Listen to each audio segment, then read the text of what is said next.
இங்கே கூடியிருக்கும் என் குடும்பத்தை சேர்ந்தவர்களே, பத்திரிகையாளர் நண்பர்களே, அப்புறம் யூடியூபர்ஸ், என்னை வாழ வைத்து கொண்டிருக்கும் யூடியூபர்ஸ்க்கும் என்னுடைய வணக்கங்களை கூறிக்கொண்டு, இந்த படத்திற்கு இங்கே தலைமை தாங்க வந்திருக்கும் அன்பண்ணன் பாக்கியராஜ் சார் அவர்களுக்கும், பேசிவிட்டு சென்ற செல்வமணி அவர்களுக்கும், மேலும் மேலே நடித்த அத்தனை கலைஞர்களுக்கும், ஏன்னா பழகருப்பையன் இருக்கார், நாஞ்சிலர் இருக்கார், எல்லாருக்கும் என்னுடைய வணக்கங்களை கூறி, கேமராமேன் பற்றி நான் தனியாக பேசுனது எதுக்குன்னா, இஸ் அ சூப்பர் கேமராமேன்.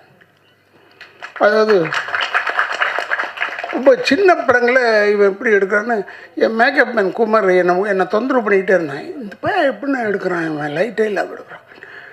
அப்புறம் கேட்டால் இவன் மலையாளத்து படத்துலேருந்து வந்திருக்காரு சொன்னான். மலையாளத்தில் லைட்டே கிடையாது. அவனுக்கு ஆச்சரியமாக பார்த்துருப்பான் இந்த லைட்டெல்லாம். ஓஹோ, இப்படிலாம் லைட் இருக்க போல இருக்கு.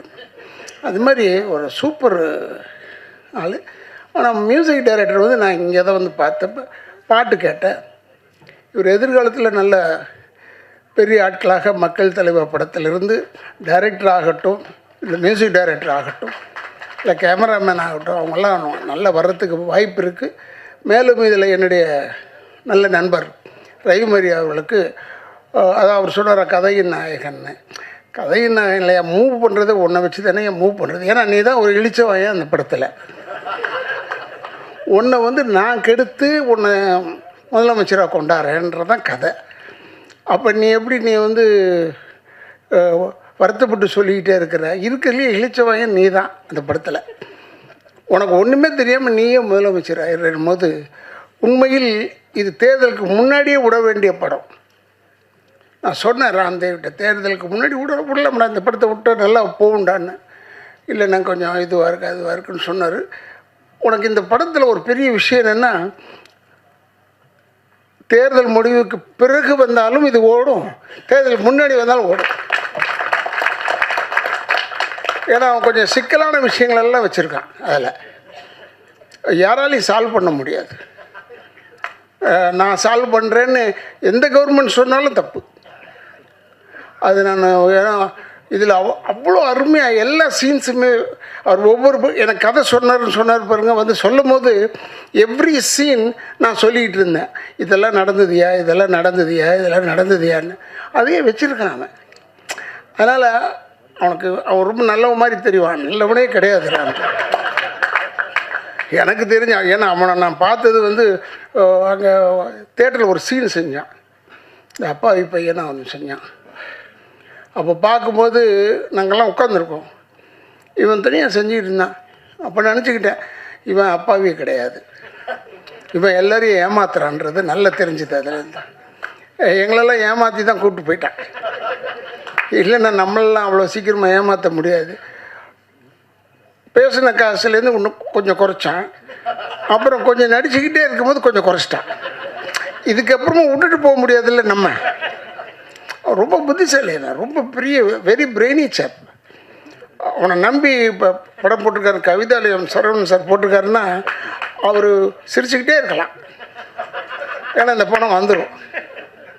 ஆனால் பணம் வரும்போது நீங்கள் தயவுசெய்து இவனை தனியாக தூக்கிட்டு போய் உட்கார வச்சு வாங்கிடுங்க, இல்லைன்னா உங்கள்கிட்டேருந்து குறைச்சிடுவான் அவன். எங்களெல்லாம் குறைச்சி தான் வந்தான் அவன். அதனால் பார்க்குறதுக்கு அப்பாவி மாதிரி இருப்பான், அப்பாவி கிடையாது. அதனால் இது ஒரு நல்ல படம். இந்த மக்கள் தலைவர் வந்து நாஞ்சில் சம்பத்தனோட தான் நான் ஒர்க் பண்ணேன். எப்படா நீ உங்களுக்கெல்லாம் கதை சொன்னியா, சீன் சொன்னியா நீன்னு கேட்டேன்.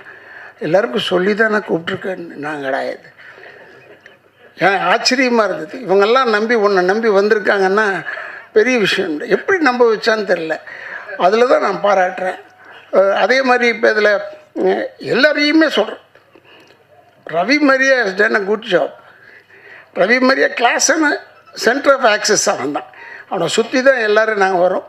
பட் அவனை இந்த வழிக்கு கெடுக்கிறதே நான் தான். அதனால் எனக்கு ஒரே சந்தோஷம். ஏன்னா நம்ம செய்கிற விஷயத்தை போய் இப்போ படத்தில் செய்ய சொல்லிட்டாங்களே, என்னடா இது யோசனை பண்ணேன். ஏன்னா நான் டெஃபினட்டாக நானாக இருந்தால் கூட இப்படி தான் சொல்லியிருப்பேன். அதுக்கேற்ற மாதிரி எலெக்ஷன் வந்துருச்சு. அவன் பயந்தான். ஏன் பயந்தான்னு தான் எனக்கு தெரியல. அவன் நினச்சா ரெகுலர் ஃபார்மெட்டில் வரும்னு நினச்சான். இது இர்ரெகுலர் ஃபார்மேட்டில் வந்த உடனே, தேர்தல் முடிஞ்சு இர்ரெகுலர் ஃபார்மேட்டில் வந்த உடனே அவன் கொஞ்சம் தெம்பாயிட்டான். இப்போ நம்பி படத்தை ரிலீஸ் பண்ணான்.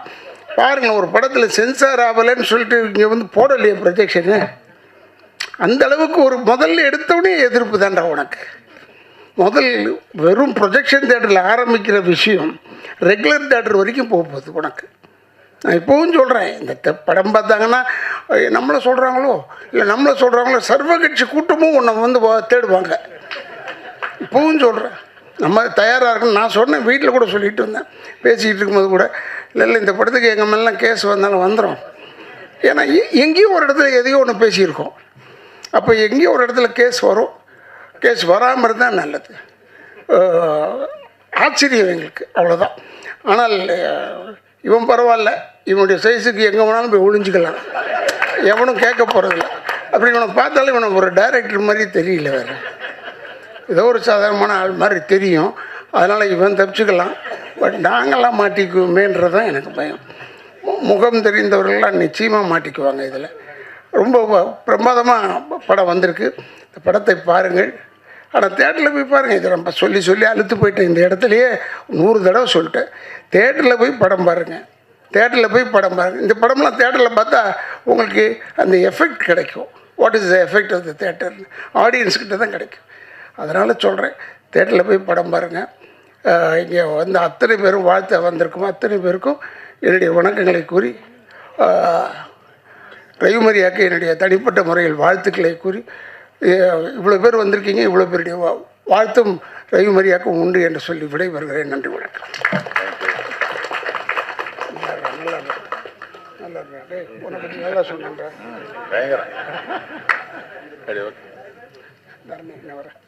Thank you sir.